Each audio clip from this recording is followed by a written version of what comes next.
All right, we're going to go see this Teenage Mutant Ninja Turtles movie, and we're going to see one of my favorite, strong, Irish characters of all time, April O'Neil. I can't wait. 2 hours later. Oh, oh. I'm just kidding. We saw two movies, and we're going to talk about it. Start the theme.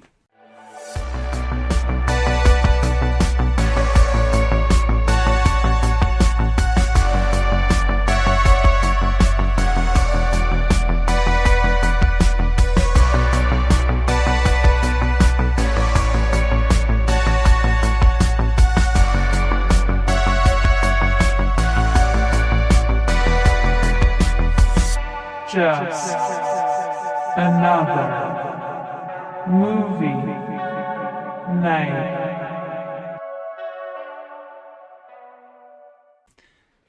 Hello, everybody, and welcome to the show. I am Scott. And I'm Joe. And we are just another movie night, and this is before and after reviews. And my wife has been sick.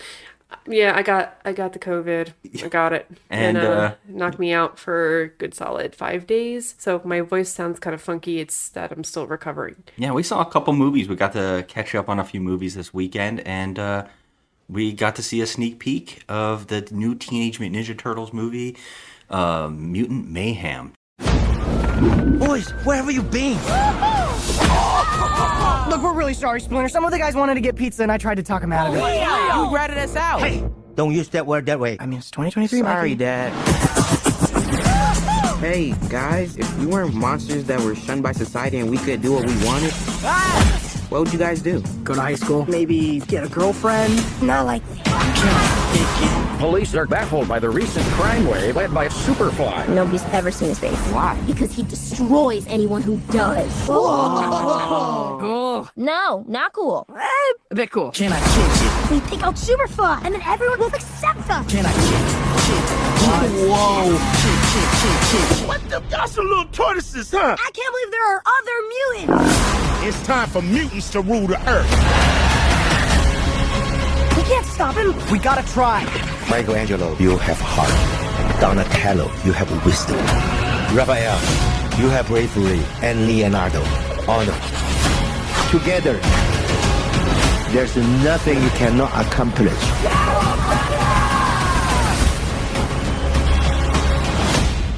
Directed by Jeff Rowe of Mitchell's vs. the Machines and artist Kyler Spears. Written by a bunch of people: Seth Rogen, Evan Goldberg, Jeff Rowe, and Daniel Hernandez and Benji Submit.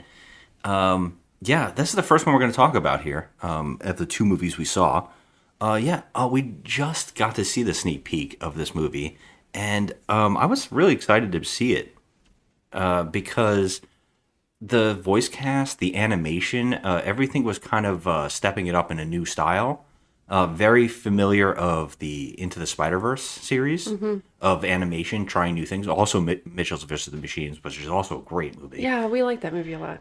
We just got to see this, and I made a joke in the opening here that April O'Neil, I'm always joking around that less and less Irish characters being replaced in movies, and I actually will just say that she was great. The character was very good, and I really liked the changes, and I thought it was a lot of fun. Yeah, she's adorable. Overall, I think we both can say that we love this. I mean, I'm 100% obsessed with this. I thought it was adorable. I loved everything. Every aspect. Yeah, every aspect. So, can I just say that, yes, Raph is my favorite turtle. But in this particular film, I think I just completely fell in love with Mikey. He's so cute. I'm a Donnie character fan. I love Donnie. I've always loved Donnie. When I was a kid, on the playground, I always wanted to be Donnie.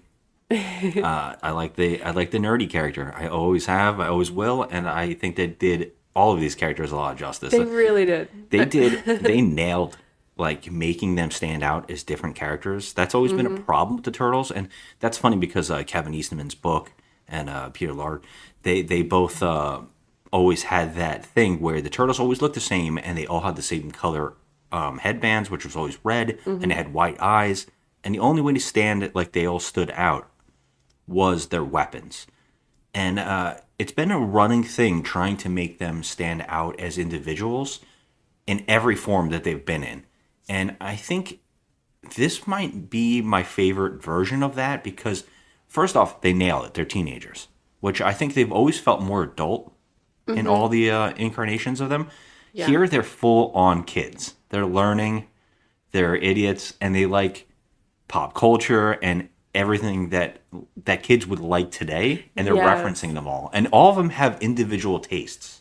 Yes, they all do. It's adorable because there's so many. They make movie quotes, references, and stuff like that, and it's just like references to Attack on Titan and anime and things like that. Like, and then like they totally went above and beyond to make them look, like you said, different with the glasses. Donnie has glasses, so we know that he's a little nerd. The bulkiness, the size. Yes. You said Mike has braces. Mikey has braces, which I motioned to you during the movie. I said, well, who's his orthodontist?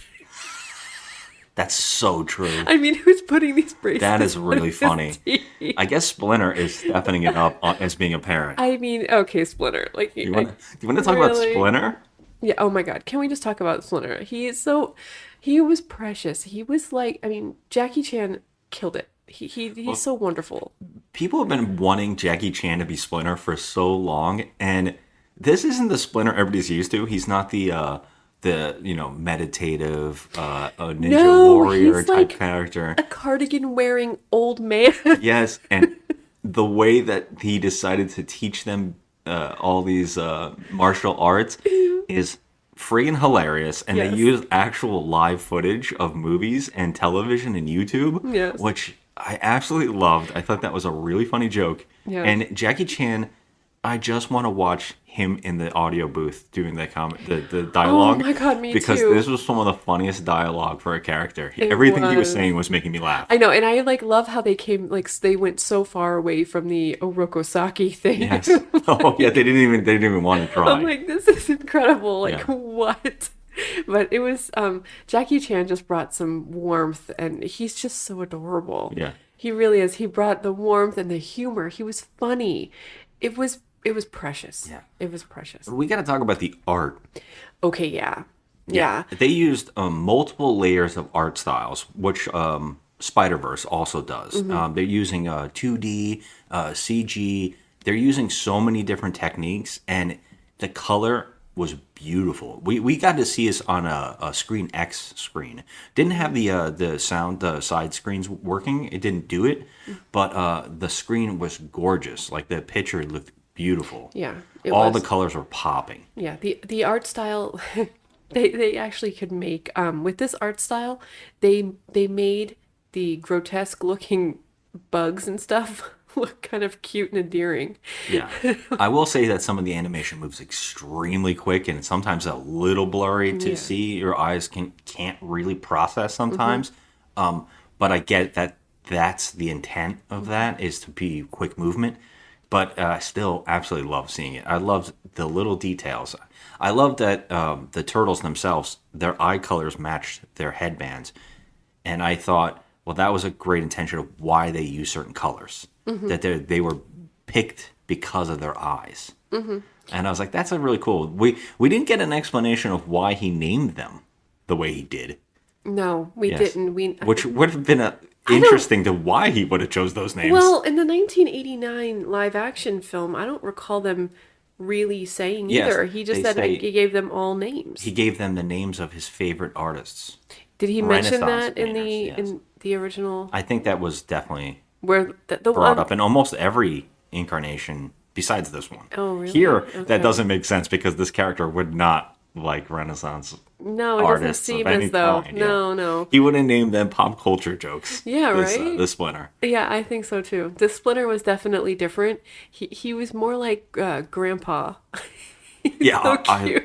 I really like that. Can we talk about the bad guy? Yeah, so I guess my only drawback is maybe the last half. The battle with the villain, it kind of gets a little, I don't know if it's rushed or if it's just a little too forced. It comes out of like everything just works. It just comes together. It was a little bit forced. Yeah, I will agree that it was a little bit not forced, but rushed along, because we had a lot to go through in the first half of the movie, and then the end was like the big, the big battle, and it just seemed like it was over in a flash. Yeah. Which is a shame because I think what you really wanted to talk about was the villain here is a joke on Baxter Stockman and what we know of him from the cartoon. And now he is called Superfly, and they perfectly casted as who? Ice Cube. Ice Cube. And so, and he's having a ball. I mean, with the dialogue. It's pure perfection. Yeah, it's pretty perfect. Yeah. And you know what I got to say, and this is like an unusual thing. I noticed this throughout the movie, and I absolutely love it because it's something that's always bothered me with pop culture. And I think I praised it recently in the Shazam sequel, which some people hated, but I love it. I love when kids actually talk like kids do in real life. And so that means that they would be referencing all kinds of pop culture or what's going on, what is the new fad, what's the new thing. And in movies, a lot of time they get around that because they don't want to advertise for somebody, so a lot of the characters won't be written to say those kind of lines. They'll just use kind of like vague references, and because they don't want to show any promotions for other materials. Right. And so a lot of companies will back off on that. But what I've loved recently, some of these new directors and writers are from the school of just enjoying pop culture, and they're nerds. And you see that with like James Gunn, and I think I don't remember who I'm forgetting who does Shazam, but he also, you can see that he's just referencing heavy things that he loves without even caring about the idea of cross promotion. Right. But here, Seth Rogen and Evan Goldberg, they absolutely love things, and they're not going to hide from it. No, they are very pop culture nerd. Yes, and so here they reference everything. They don't care. This is Nickelodeon and Paramount, but they won't stop saying Batman. That's true. They say Godzilla. That's legendary. Like Godzilla's mentioned a few lot. times. They're referencing so many rappers. And, yes, well, they said that and, not all humans are bad. I mean, Beyonce. Yeah, they say a bunch of people there. Yeah. Drake. But they do that, and it's just, you can tell that's Evan Goldberg and Seth Rogen just loving those. Like, this is how I would say things. This is what I would joke around about, and this is what teens probably would kid around about. Yeah. What's going on in YouTube or TikTok? You can tell that it kind of comes out a little bit in the Turtles, how like what kind of people Seth Rogen and Evan Goldberg are. Like, you can tell that they are like nerds, and like, they're also well versed in what's going on in the world. Yeah, like what people like. And I will say, the score. The soundtrack to this movie excellent, and I did not expect when it said it was Trent Reznor and Atticus Ross. All right, I think know. that's who Trent Reznor's partner is. Yes, right. If I'm getting that proper here, I hope I am. But the soundtrack and score, it was great. That was fantastic. I mean, they could not have used the usage of music. Like, they put a lot of rap and stuff in here, but I would say some 90s rap. I mean, there's like 90s rap going on, and it was pretty awesome. Oh, I'm like, okay, Seth Rogen picked this soundtrack. Yeah. All right, that's all I kept thinking. But then when I saw that Trent Reznor and Atticus Ross did the score, and I was like, I wonder how much they had in common. Like, they're using What's Going On. Oh yeah, Four Non Blondes. But it wasn't even the Four Non Blonde version. It was a different. It was the joke version of it. Yeah. I can't remember who does that. It's like the DJ mix version. Yeah. But, it was cute when they all had they had a sing along to that song, and I was like, that is the classic sing along song. Yeah. I thought that was really cute. Yes. Also, we got to point out at the very end, because the cast is excellent in this movie. My girl, Maya Rudolph. Yeah, but my favorite is at the end credits, they make a stab at a little joke about Paul Rudd, and they say, introducing Paul Rudd. And first off, I didn't even know it was Paul Rudd though in the movie, and I'm usually good with the voices. Like, I knew Seth Rogen and John Cena were the voices of Rocksteady and Bebop. Yeah. But I thought it was Adam Sandberg. Oh, okay. Andy Samberg. The whole time I was like, that's Andy Samberg. No, it was Paul Rudd, and I was not expecting that. It was funny. But when it said introducing, I thought that was funny. When I saw that, I was like, oh my God, how did we not know? First of all, we love Paul Rudd. He's a national treasure. So we always know everything that he's in, and we can catch his voice, but I didn't catch it. Yeah.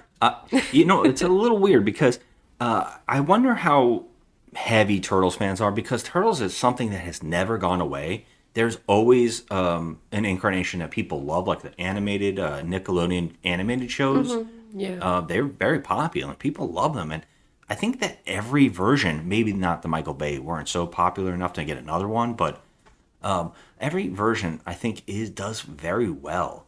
And people are always interested. But every time there is a new version, I wonder how fans are going to take it.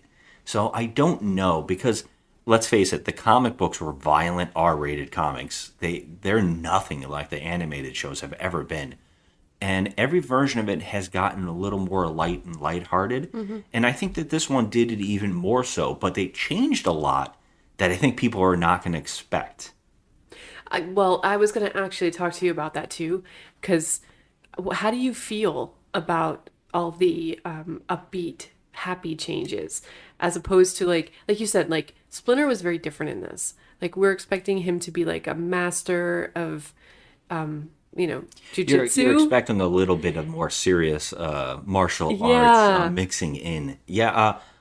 Personally, I never stopped smiling once in this film. I really, really liked watching this movie. Yeah. And so it didn't bother me because of how much fun I was having.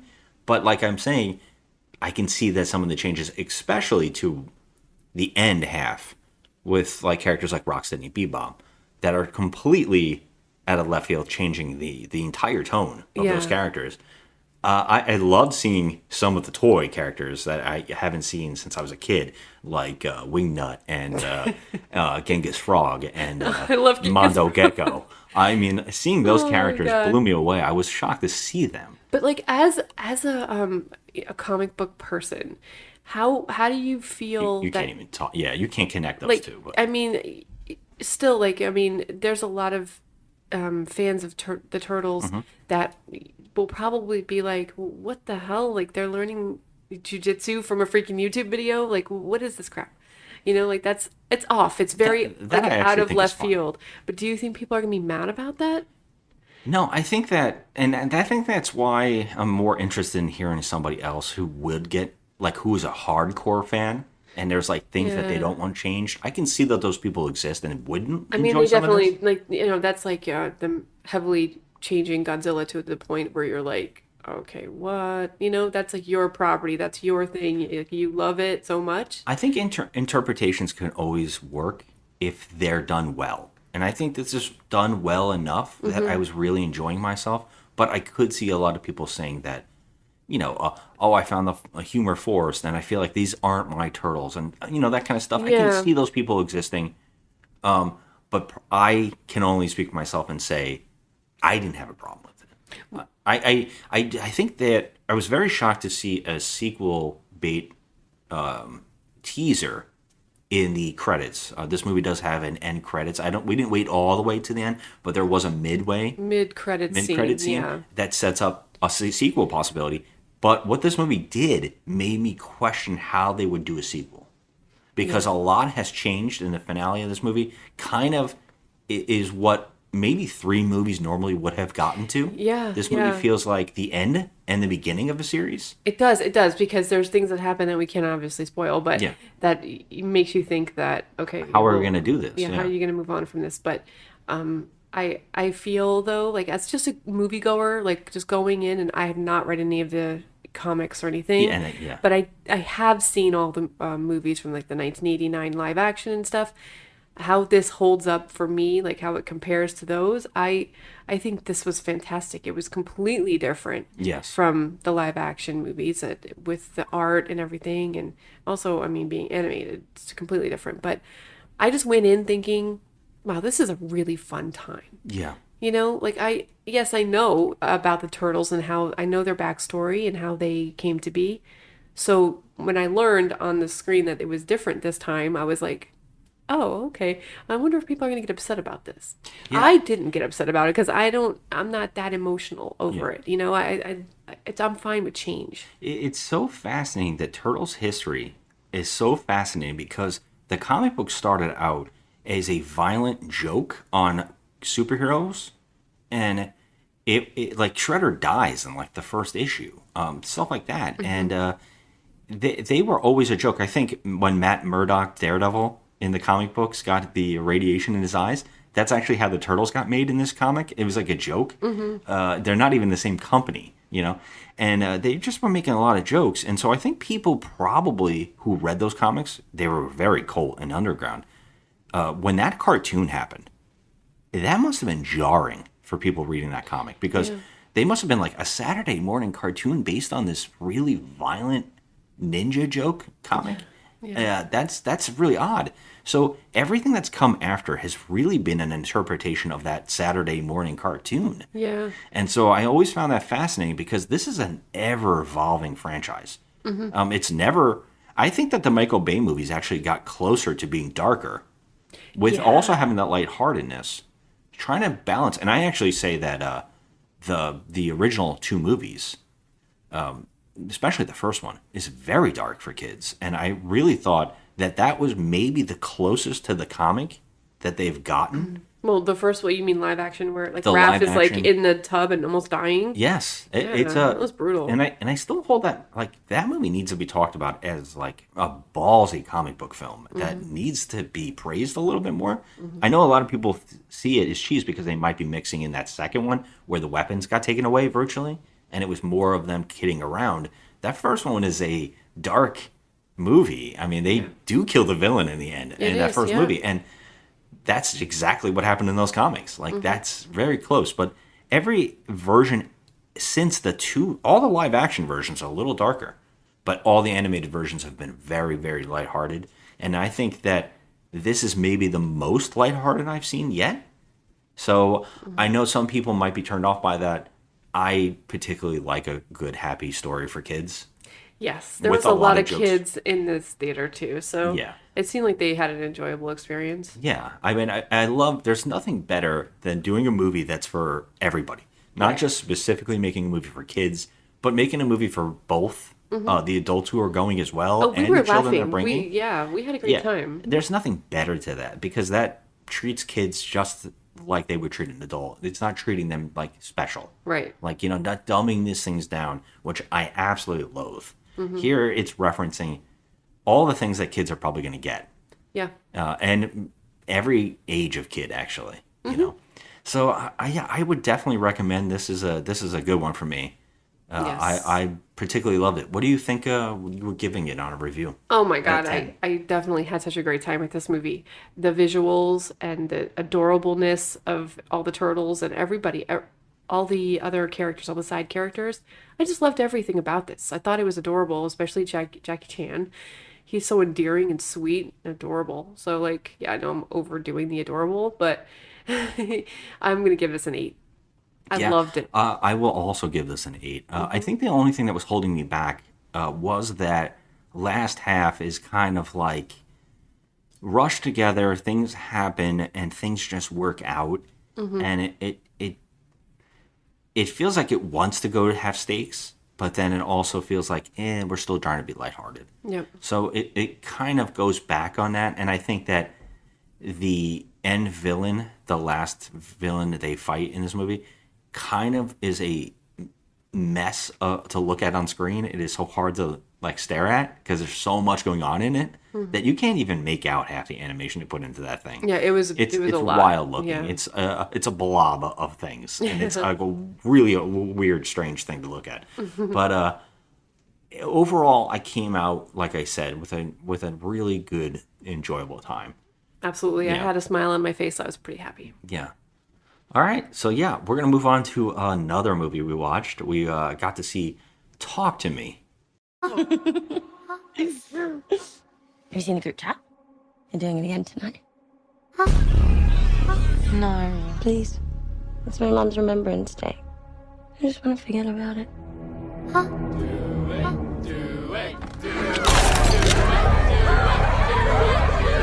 Who's up? I'll do it. Cannot go for more than 90 seconds. Am I clear? What happens after 90 seconds? Don't want to stay.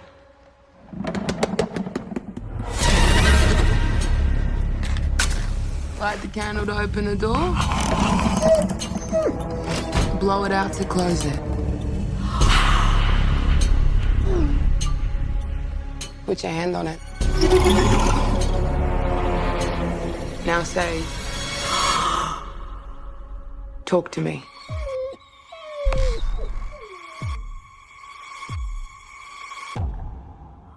Talk to me.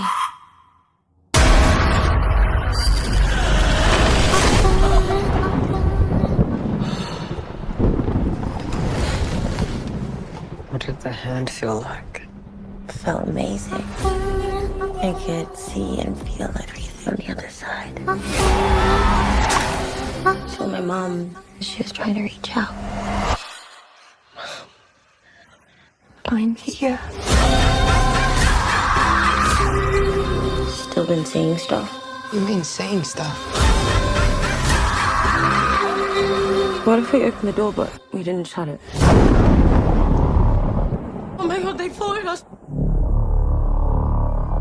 I like you. They're not gonna stop. They're never gonna stop!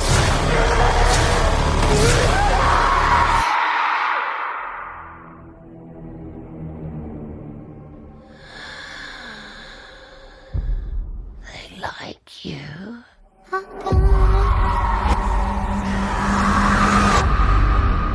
Talk to me.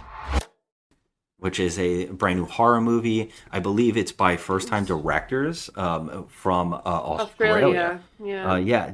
This is an interesting one because online I've been seeing so many people talk about how brilliant it is and how it's like everybody's favorite horror movie of recently.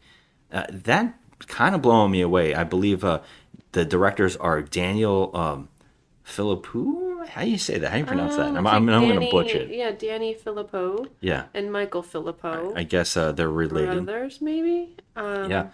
Yeah. That this an interesting one, especially after seeing the everybody talking about it afterwards.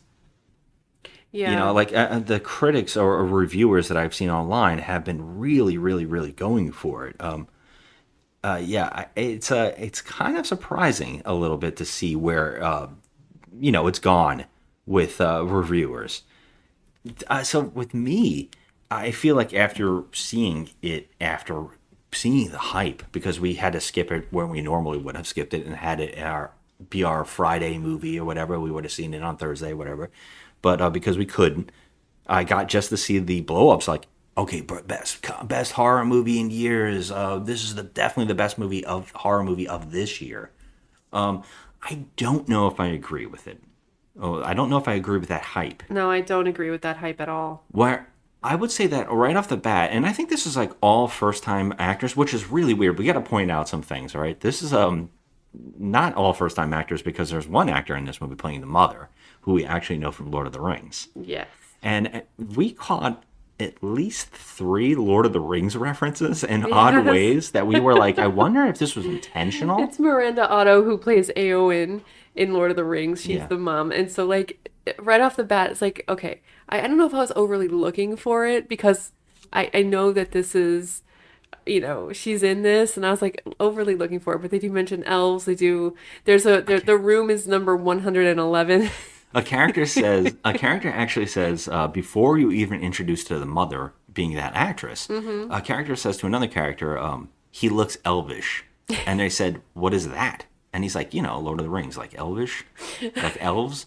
And I was like, oh, that's fun. And then I saw the actress, and I said, wait a minute, isn't that from Lord of the Rings? Yeah, but and she's like, not what a an weird elf. Setup. She's a human. Yeah, but it's just, kind of a connection. Yeah. And then when they went to the hospital, you said, oh my God, they're in hospital room 111, which is Bilbo's birthday. And and then I think after that, I don't know about you, but I was kind of looking for more weird references. I could have sworn there was another one. I just don't. I mean, there could have been, and if anybody noticed the references to Lord of the Rings in this movie, that was kind of strange. I wish that the actress had the ring around her neck, because she does have the ring in this movie, and I was hoping that she would have it on her necklace, but she has a different necklace. But I'm like, if she had a ring around her neck, that would have been even strange. Mind. But like, can I just I want to backtrack for 2 seconds. Remember you mentioned the brothers? Yeah. Well, they're the brothers from Raka Raka. No, they're not the brothers from Raka Raka. It says it in here. It says it on IMDb. I thought that they were the friends of them. It says Danny and Michael Filippo. Get the fuck out of It here. Is it says really the Raka Raka guys? guys? Yes. It says they have attracted more than 1.5 billion views on YouTube with over 6.5 million subscribers. It is the Raka Raka them. guys. Yes, it's very crazy. Okay, that is mind-blowing. That makes sense. I think they're Australian, so that makes sense. That makes sense. Okay. I honestly cannot believe I didn't notice this. Okay, that's yep. I was like, wait a minute, did I just read that? Wow. Yeah. That blows my mind. There's not one person on earth that hasn't seen a Raka Raka video, but if you want to go to YouTube and look them up, they do crazy videos. They got in a lot of trouble. Crazy. They've been in a lot of trouble a couple times. I think their channel keeps getting removed and stuff like that. Wow, that's mind-blowing. That makes the movie even more interesting. I love seeing these movies. You know, Australia has been really killing it with horror movies. They constantly are putting out some really interesting stuff that I was actually surprised to see that this was such a big theater release. I know. And that so many people went to see it, but I know why. There is a really strange hype for A20. Was it 21? I always say 24. Is it A21? It's A24. Why am I always butchering that? I don't know. You shouldn't butcher it. A24. A24 has this really interesting fan base that when people see it, they automatically think, oh, this is going to be so interesting or so strange that I have to go see it in the theater. They've really got a big following for that kind of stuff. Mm-hmm. A lot of their movies, it's hit or miss with that whole track record. Like, I don't think people went out to see The Green Knight, you know, and which also looked like it had a giant budget.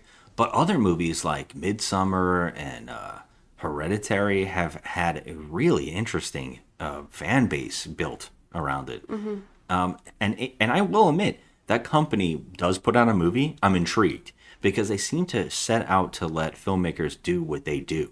They don't seem to hold it back or interfere, which is a really great thing you want to see. And so when I saw that this was an Australian flick, am I right? They are Australian, right? This is an Australian movie, or is it New Zealand? And I don't want to butcher that either. It's Australian. Yeah. I thought they were from New Zealand, but I was wrong about that, I guess. But yeah, do you know the one brother? He had something to do with the Babadook. Yes, he was involved in that. Let me see what he did on the Babadook. Yeah, production runner. He was the production runner for the Babadook. So yeah, okay. That really is surprising because the movie is toned down from what they normally do. But beyond that, I mean, there is good directing here and very subtle setup. You know, like, I think the most impressive thing about this and why I've liked that scene that people have loved it is that there is great subtle uses of scenes. They don't automatically set you up for jump scares. They're taking their time. They're slowly building a world, and when they get to horror, they don't beat it over your head that it's horror. It just shows you things, and it's up to you to like how you can react. And for that, the movie is impressive. Yeah, it has a creep factor without actually doing those crazy, cheap jump scares. You know, it has a creep factor on it, so I like that. There is a skeevy feeling, and there's a scene in particular that is using gore in a way where you wouldn't normally see it, and I think that because of that, it stands out as being more intense. Well, I'm assuming you're referring to the character that gets brutalized. There's a kid. Yes, there's a kid that gets brutalized. Yeah, that was very jarring because I was cringing. And during horror movies, it's very rare unless it has something to do with eyeballs. I don't cringe, like shy away. But yeah, I was like squirming a bit in my seat because I was like, wow.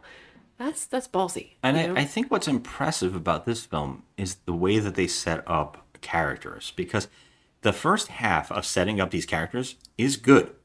Yeah. I kind of really enjoyed this. There's a dynamic between our lead character, who you basically see that her life is basically her friend's family. Yeah. She feels like they're like a surrogate mother and sister and brother, and she's very attached to them. And that dynamic is well set up and established, and I really enjoyed seeing that build.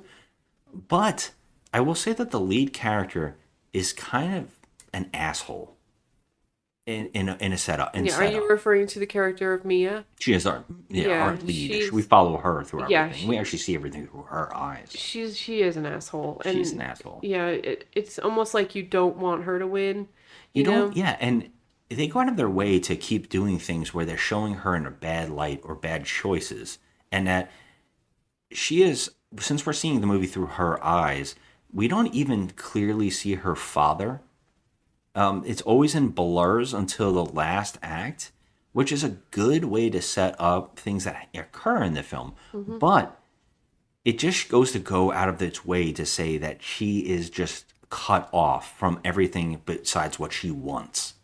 That's true. I mean, in all fairness, though, this character has gone through major trauma. Her mother committed suicide. Yes. Now... Yeah, go ahead. So there's like the whole premise of the movie is that, you know, a bunch of kids get together and they have this hand that they say is actually an old fortune teller's hand, and it can tell the future, or it could talk back to you, and you know, it's got special It's things. very well, that's a whole nother conversation Right. about what's a problem with the film, but yeah. But this is like her getting involved with this hand is something that I guess the character needed to help her get through her mother's death, and it just gets crazy from there. Yeah, and I think that's where a lot of the problems come in. This is a very interesting setup, and it's a very interesting and unique approach to movies of the genre of I don't know how you say it, but the afterlife and afterlife horror. Mm-hmm. This is a very unique and interesting approach. I thought this was going to be more like the Monkey's Paw type story, but it's not, and it's a way of doing a possession film with being clever. It's a clever take on that. Yeah, it actually is very clever, but there's also problems with it. There's a problem, and I wanted to back and ask you that you said that she has trauma in her life, and I wanted to ask you about that. Do you think that's getting to be cliche in horror movies? Absolutely, it is. Where it couldn't just be that, you know, it's a girl and she's a normal person and she has a normal teenage life and normal friends and has like, you know, an idea that she's alone and she can't connect with people. Instead, they always have to give these characters some kind of trauma to go through. Yeah, you know, it can't just be where it's just an average girl who has, you know, just an average life. You know, she hangs out with her friends. She, you know, smokes pot here and there. She just does kid things, you know? Can't just be that. No, it has to be like every other horror trope and have some kind of horrendous, you know, backstory. It's tragic that makes the character even weaker and easier to I guess that's overcome. True. I guess for story purposes, it has to happen. But I feel like because of that, it feels very... It's cliche. Kind of tired in a weird way. It's cliche. It's very cliche. I'm okay with it if the story works around it well. And I think it's really interesting that you brought up the fact that they worked on the Babadook, because that movie also has a same feel of this film, while also being maybe maybe commentary on depression and, you know, things like that. Yeah. This movie also has that. Mm-hmm. But the problem here, whereas the Babadook, I think, does that better. The problem here is the rules are very sketchy and confusing. And I think that even in reviewers, I've been reading about it, have been pointing out that they keep calling whatever's happening in this movie demons. Now, that's not true because of the ending, but because people are seeing that, it is coming off that the spirits in the film are demonic. And that's where my big problems come in with the movie, because I think that it's being a little too cruel to depression and people who are experiencing mental issues, mental illness, illness and stuff. And also, this does not. I mean, I don't want. It just makes suicide front and center, but it doesn't do anything to make. It actually sheds a bad light. On makes that mental worse. Health issues. It makes those issues that people have out there way worse, way worse, and it actually gives depression and suicidal thoughts it actually It's virtually calling you a demon. It's insulting to the human being that's going through those things. That's how it does play out in the end. Although that ending is pretty good. It's a sketchy movie. It's got that problem of the rules of this thing, and they wanted to keep it purposely sketchy because they want you to not understand what's going on as the characters don't.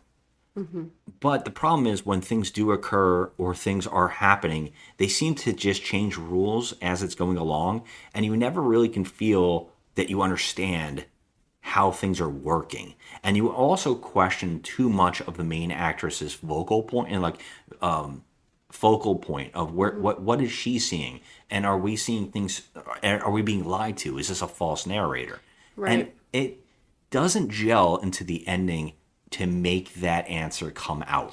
It's very, very confusing still at the end. It is very confusing. Also, to add to that, I think that teenagers these days, like, it seems like in the movies, usually teenagers get scared, they run, they freak out, but this particular movie had, like, teenagers that were laughing, and they were setting up this whole situation and scenario because they're idiots. They thought it was hysterical. Yeah. And this is literally, you touch this hand and you say, well, you say stuff and you see things to, you say, talk to me or whatever, and you can see things that you don't normally see every day. Yeah. And that's not jarring and scary to them. They are laughing about I will say that does feel very teenage. That does feel, because it's like drugs. They could kill you, but you keep doing it, and then when the day something bad happens to you, then you're like, oh shit, I shouldn't have done that. Yes, of course. This is like a drug. They're showing this like drugs. Yes, and I totally get that. But like when something crazy and creepy does happen, it's hard to react to it a lot of the time, because you see these kids laughing about things and it's like just a parlor trick. I see what you're saying. So when something creepy happens, you're just like, okay, is this supposed to be like, are we supposed to be like, whatever? Or are we supposed to be like frightened by this? Or it could actually make you frustrated with the characters. Like, you're idiots. So it's very, it's challenging, when you're trying to think of what are we supposed to be thinking about here? It does that is a smart and clever way to keep you involved in the idea of what's going on in the movie. It is keeping the audience separated of questioning what is going on.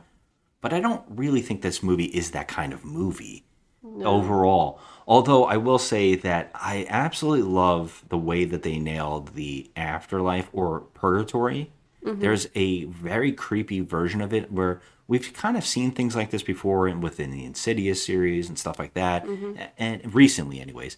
And I think that the Insidious one, the version of it, isn't explaining itself enough. It's kind of a weird, convoluted area of whatever. But in this, it feels, okay, I see why the things want to do what they're doing. I see what's going on here. And that is creepy. But the movie, like I said, is revolving around a false narrator. And it is it comes out overall. And I think if some of its messages or some of its plot is kind of sketchy in a way. It's kind of damaging a little bit to people who do suffer from stress and mental health issues and stuff. There's a little bit here that I was just like, okay, what are they saying? Are they saying, that this is... It is demonizing these people. It is demonizing. And it is a little... And I think people have complained about the Babadook doing that as well. But I do think the Babadook is showing you that how things could get out of control and how it's about battling mental illness kind of in a way. And I think that movie cleverly builds that and uses it. But I will say that the end of the Babadook also bothers me. So I feel like where a lot of people just see these movies and they go face value, it's great. I think we look a little deep on these movies, and I think we dissect the meanings of them a little bit more because I feel like I have to as a movie viewer. But I do think there's a lot here to impress about. I think there is a uniqueness and a very clever concept to actually make more movies on if they wanted to. Yeah. It is it is an idea that could just keep being followed by other, characters, and a very smart way to make a franchise if they wanted to.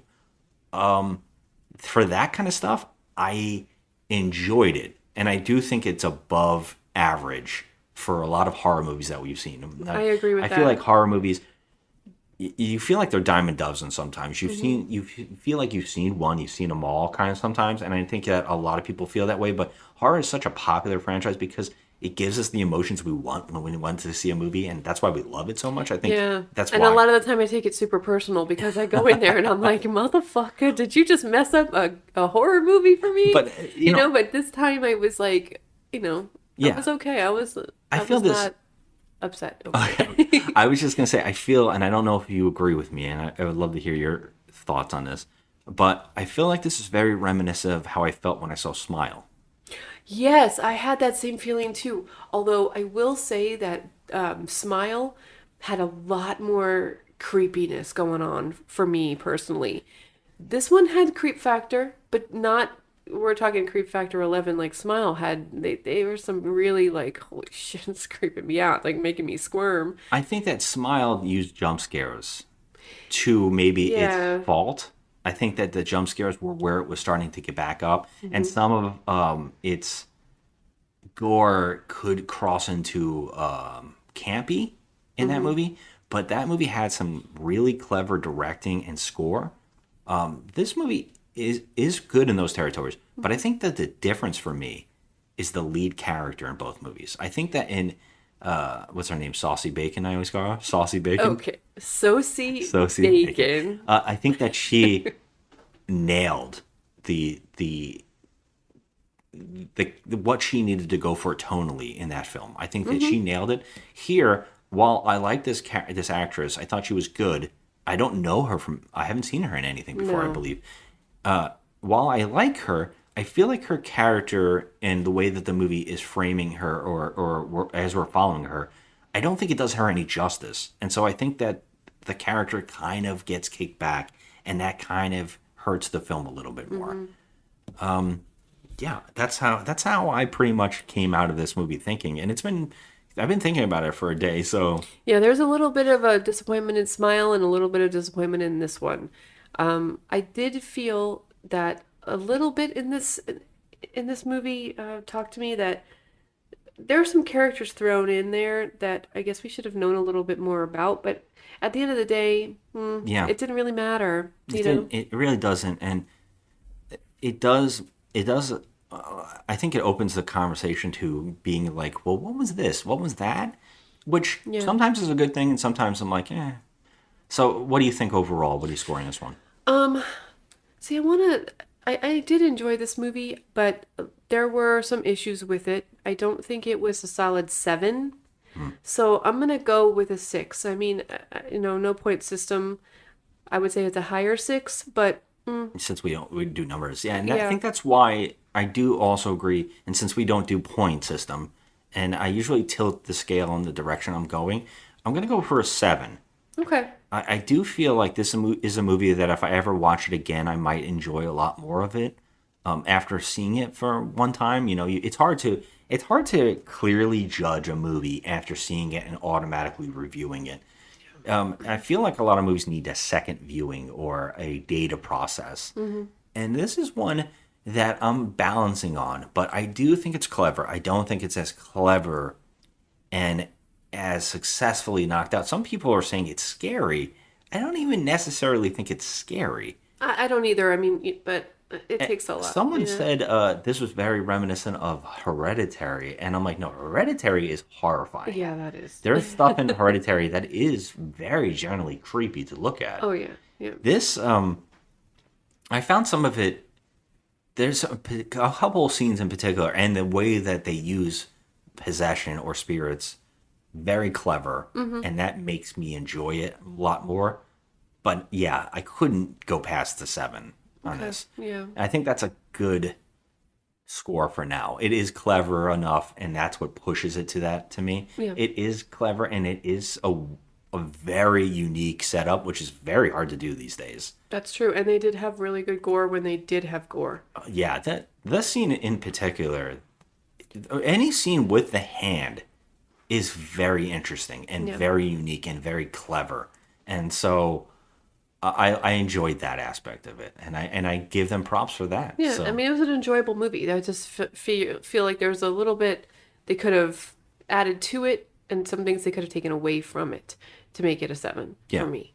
But yeah, I did enjoy the movie. I recommend going to see it. And this makes me love seeing this company's move. Every time they are giving money to a company, this is why I want to go see them, because you're going to get something very interesting, very with different. A24, for sure. I cannot believe, I'm sorry, now that you told me it was the Raka Raka guys, I'm shocked. Yeah. I mean, it makes sense, though. I'm very surprised. I'm actually surprised that the movie's not more gory.